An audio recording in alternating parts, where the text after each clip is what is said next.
Gina Carano has been let go from the Star Wars Disney Plus series The Mandalorian after a series of unacceptable social media posts. This story is on MMAfighting.com, which I will link in the description below. I had tickets to the first time she was going to fight Cyborg back in August 2009, I think it was.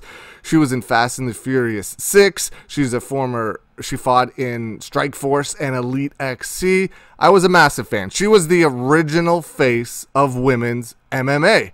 And then she got a role in the massively successful Star Wars show, The Mandalorian. So let's get into why she was dropped from that Disney Plus show. I don't really want to read what she wrote, but I will put it up on the screen so you guys can see it for yourself. But here is what the representatives from the show said. Gina Carano is not currently employed by Lucasfilm, and there are no plans for her to be in the future. Nevertheless, her social media posts going against people on their culture and religious identities are abhorrent and unacceptable. This isn't the first time she's been controversial online. She also added boop bop beep to her Twitter account to mock the gender pronouns like she, her, hers, and they, them, theirs.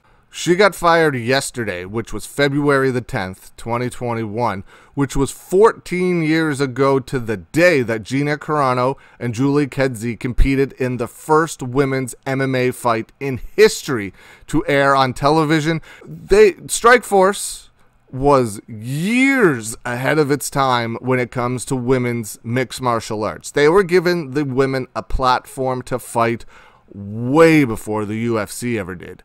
And it is a shame that back then that we didn't get to see Gina Carano bring her skills over to the octagon. There was a rumored bout a few years ago that Ronda Rousey and Gina Carano were going to fight in the UFC. Ronda was going to give Gina Carano a title shot. That unfortunately never happened. That would have broke all kinds of pay-per-view records at the time for the UFC. But this is some disappointing news for Gina Carano fans out there like myself. But yeah, that's why Gina Carano, in case you're wondering, is no longer part of the Mandalorian Disney Plus show.